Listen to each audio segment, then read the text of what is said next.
Okay, we'll continue with the next 10 questions 21 to 30 chapter 35 magnetic field due to currents. चलो 21 question देखेंगे पहले. Wire length L का है, उसको बेंड करके इक्विलेटरल ट्रायंगल बनाया गया है ना. करंट आई उसमें फ्लो हो रहा है. Find the magnetic field B at the centre. तो एक फाइनाइट वायर की निकाल के 3 टाइम्स कर देंगे. 3 times of field due to single one part of the.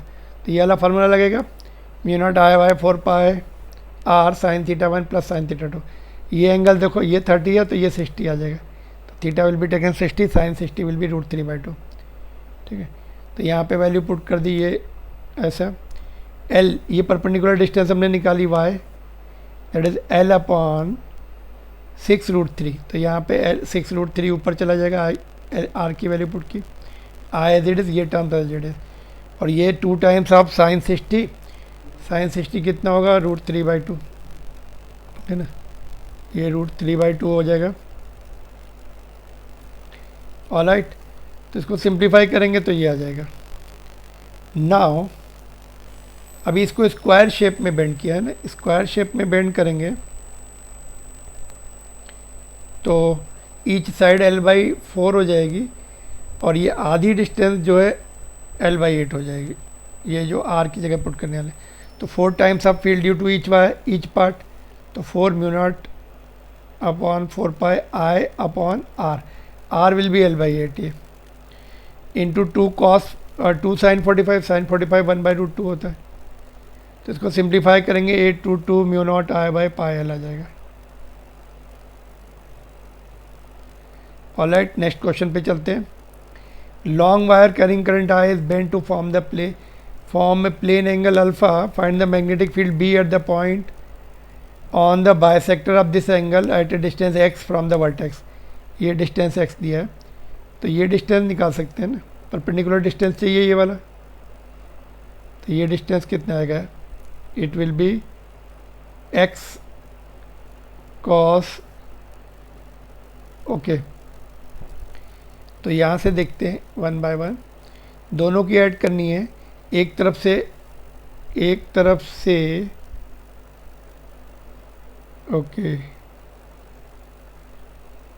From one side angle तो 90 बन रहा है और दूसरी साइड से एंगल ये π/2 माइनस α/2. ठीक है. π/2 माइनस α/2. तो ट्वाइस हो जाएगी. 2 times of mu naught I by finite length है ये भी. एक तरफ से इनफाइनाइट एक तरफ से फाइनाइट है. तो ये डिस्टेंस कितना आएगा x परपेंडिकुलर डिस्टेंस यहाँ से. तो ये आ जाएगा तुम्हारा x एंगल यहाँ से है ना α/2. तो x साइन α/2 आएगा. देखो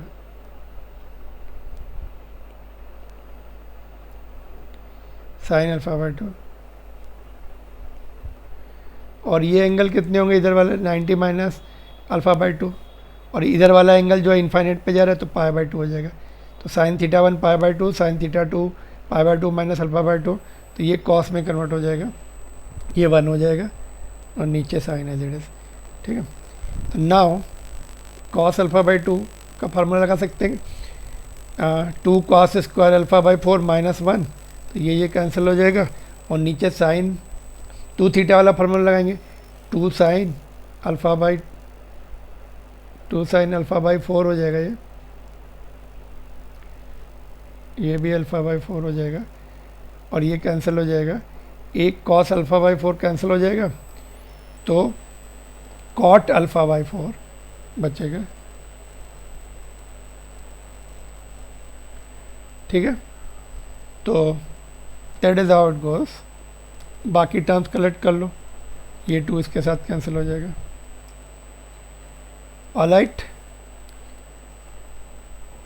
next one is question number 23. Find magnetic field B at centre of the rectangular loop. यहाँ पर of length L width B carrying current I. ठीक है. तो इसमें एक तरफ से एंगल अल्फा बन रहा है, दूसरी तरफ दूसरे वाली साइड का बीटा. तो ट्वाइस ये एक साइड का एक इधर वाली साइड का ट्वाइस हो जाएगा क्योंकि करंट की डायरेक्शन ऐसे आएंगी. तो इसका ऐड हो जाएगा, इसका ऐड हो जाएगा, और 2 बाहर निकले, μ0/4 आए, और ये जो है ये angle twice of sine alpha, और नीचे साइड जो है ये वाली साइड b/2 आ जाएगी। ठीक है, ऐसे ही ये भी। अभी sine alpha and sign beta की वैल्यूज पुट कर देंगे, सिंप्लीफाई कर देंगे तो ये आ जाएगा।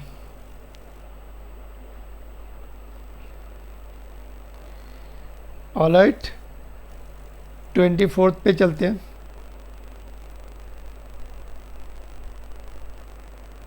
ये फाइनाइट लेंथ का फार्मूला है ना, फिर से ये वाला फाइनाइट लेंथ का फार्मूला क्या होता है, mu B is equal to μ0/4 pi I/r sine theta 1 plus sine theta 2। तो एंगल इक्वल है इसलिए ट्वाइस करके लिखा है इसको। डिस्टेंस ये दूसरी साइड से बीटा है, ये भी दोनों इक्वल है तो ट्वाइस करके लिखा है, डिस्टेंस से डिवाइड किया आर से। 24 पे आएंगे। अभी देखो ये regular polygon of n sides is formed by bending a wire of total length 2 pi r। Total length wire कितनी है, which carries current I, find the magnetic field at the centre of the polygon. तो पहले तो ये angle निकालने पड़ेंगे, ये और साइड निकालनी पड़ेगी। तो theta will be half of the angle made by each side, ये इसका जो है theta will be half of this. तो ईच साइड जो है कितनी है, n पार्ट्स n साइड्स में डिवाइड किया है ना, तो एंगल कितना होगा, टोटल एंगल जो है पूरा पॉलीगॉन का 2 पाई आता है। 2 पाई को n से डिवाइड किया, ये हाँ ये एंगल एक साइड का आ जाएगा, उसको आधा कर दिया, π/n आ गया। साइड ईच साइड कितनी आएगी, total length divide by total number of sides, n से डिवाइड कर दिया, तो ये तुम्हारी l आ गई इतनी। और आधी ये x जो है आधी l चाहिए हमें, क्योंकि ये एंगल ये परपेंडिकुलर डिस्टेंस निकालना है। तो x विल बी l/2, तो 2 से डिवाइड कर दिया ये, तो ये πr/n आ गया। तो x आ गया। अभी यहाँ से ये y चाहिए हमें डिस्टेंस, परपेंडिकुलर डिस्टेंस, क्योंकि एक सेगमेंट की लिखनी है, फिर n टाइम्स कर देंगे। तो tan theta is equal to x/y। यहाँ पे परपेंडिकुलर x है, देखो थीटा के सामने वाला परपेंडिकुलर x है। तो यहाँ से y मिल गया हमें इतना।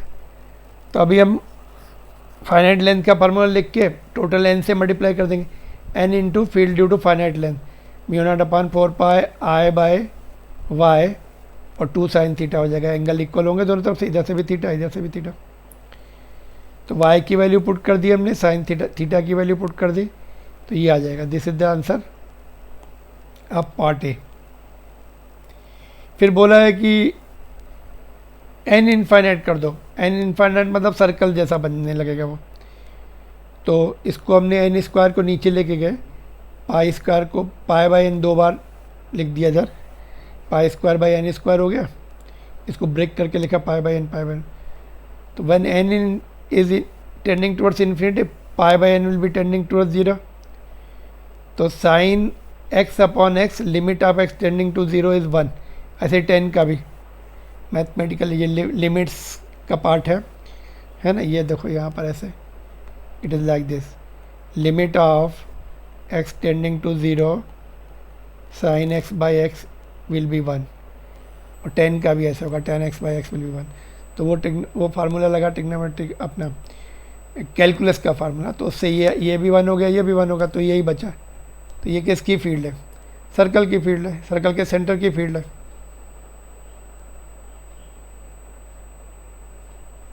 ठीक है, this was the question number 24। 25 पे चलते हैं। ये 4 बैटरीज है आइडेंटिकल, और क्या बोल रहा है कि ये पॉइंट P पर field is 0 irrespective of value of R कुछ भी चेंज करते रहो, फील्ड 0 आएगी। ठीक है, तो let's see what is happening. तो देखो, तो जस्ट पहले हम करंट निकालेंगे, I1 I2 I3 निकालेंगे किरचॉफ लॉ से। ठीक है, तो इसमें सपोज हमने करंट I1 ले लिया, इसमें I2 ले लिया, इसमें I3 ले लिया। ठीक है, तो बड़े लूप के लिए किरचॉफ लॉ लगाया यहाँ के लिए। तो तो ये -5 करंट के अगेंस्ट में जा रहा है प्लस IR, फिर इधर से +5, फिर ये भी +5 और करंट के अगेंस्ट में जा रहा है I2 इधर आ रहा है। यहाँ से पहली इक्वेशन मिल गई I1 + I2 = 0। Left hand side का लूप लिया ये वाला, तो यहाँ से चले -5, करंट की डायरेक्शन में आए -I3, बीच में I3 है R, फिर इधर आए +5, पॉजिटिव टर्मिनल से निकले बैठे के, फिर करंट के अगेंस्ट में गए +I2R। यहाँ से इक्वेशन मिल गई I2 - I3 = 0। ठीक है, तो इन दोनों को ऐड कर देंगे तो ये I1 - I3 आ जाएगा = 0। ठीक है, अभी left hand side loop right hand side loop में गए ये वाले, तो -5 इंटू प्लस I, करंट के अगेंस्ट में जा रहा है, करंट ऊपर आ रहा है, +I1R +5 करंट के अगेंस्ट में +I3R। तो यहाँ से एक और इक्वेशन मिल गई। तो जंक्शन O पे हमने फर्स्ट लॉ लगाया, current approaching is I1, leaving is I2 + I3। तो ये यहाँ से I1, अभी I2 की वैल्यू ऊपर से पुट की -I1, और I3 की वैल्यू भी यहाँ से पुट कर दिया। ठीक है, I3 की वैल्यू I1, I3 की वैल्यू -I1 है। ओके, तो यहाँ पे देखो I1 यहाँ से हमने ऐड किया तो I1 - I3 आ रहा है। ठीक है, तो यहाँ पे चेक करते एक बार, I2 प्लस है और ये माइनस है, नहीं ये तो कैंसिल हो गया, तो यहाँ पर R2 कैंसिल हो गया, I2 - I3, यहाँ से I2। ठीक है, इसको छोड़ देते हैं।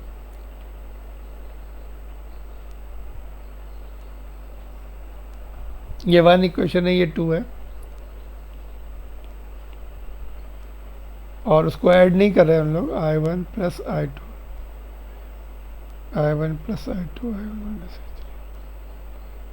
ठीक है, ये राइट हैंड साइड का देखते हैं, यहाँ पर ये कितना आ रहा है, -5, ठीक है, और +IR, करंट के अगेंस्ट में गए, +5 +I, तो ये कैंसिल हो गया, I1 + I3। ठीक है, I1 - I3, हाँ ये I1 एंड I3 है उसमें। ठीक है, तो यहाँ से देखो सी है, I2 की वैल्यू यहाँ से पुट कर दी हमने -I1, I3 की वैल्यू भी -I1 आ रही है ना, तो ये कितना हो जाएगा, 3I1 = 0।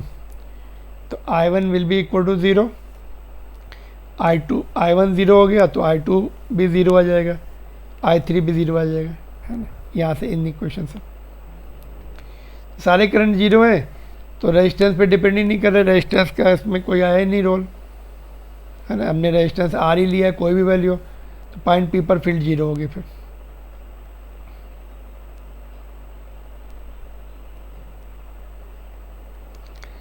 ऑलराइट, तो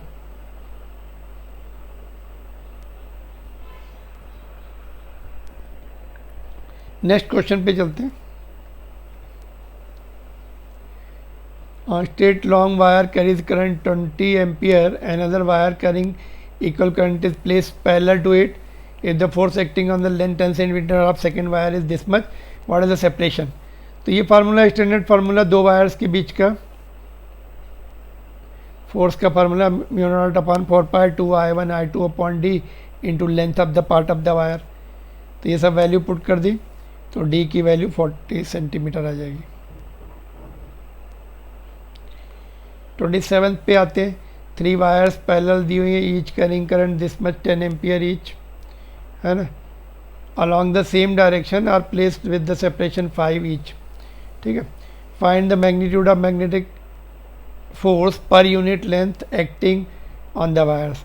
देखो इस ये वायर सभी में सेम डायरेक्शन में, इस वायर को ये दोनों खींचेंगे इधर, तो दोनों के फार्मूले दोनों के ऐड हो जाएंगे फोर्सेस, और डिस्टेंसेस सेपरेट है, एक में 5 है एक में 10 सेंटीमीटर। सेंटीमीटर इसलिए ऊपर स्क्वायर लिखा हमने, तो सिंप्लीफाई किया तो ये 6 × 10⁻⁴ न्यूटन आ जाएगा। और बीच वाले वायर को इक्वल एंड अपोजिट फोर्स लगाएंगे, आइडेंटिकल सिचुएशन है तो ये 0 हो जाएगा। थर्ड वाले पे भी सेम फोर्स आएगा, जितना ये आया उसमें सिमेट्रिक सिचुएशन है और डायरेक्शन अपोजिट आएगी थर्ड वाले में।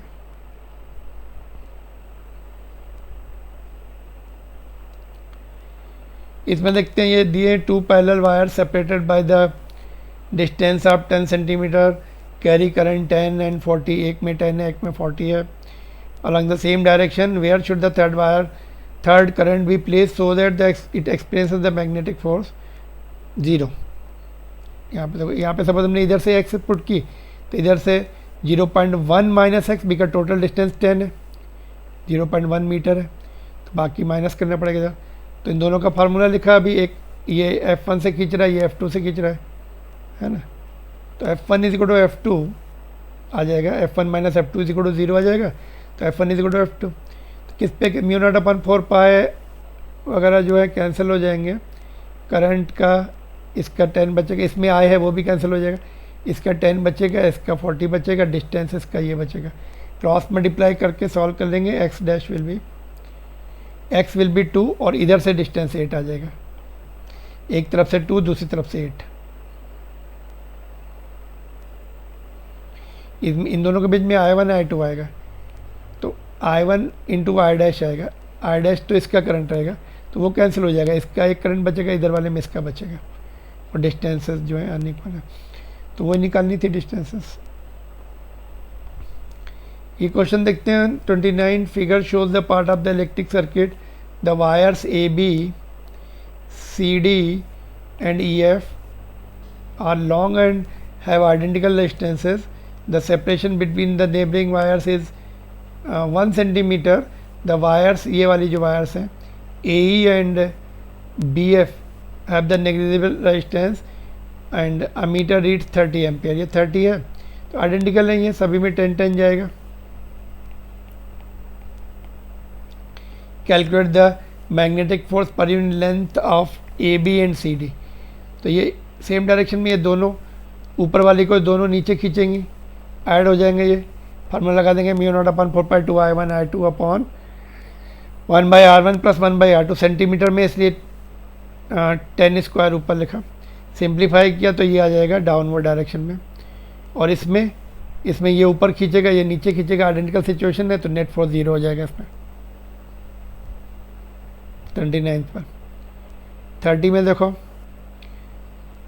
Long straight wire is fix horizontally and carries current 50 ampere. A second wire having the linear mass density this much is placed parallel and directly above this। ये वाली second वाली wire, पहले वाली नीचे वाली, सेपरेशन 5 mm है।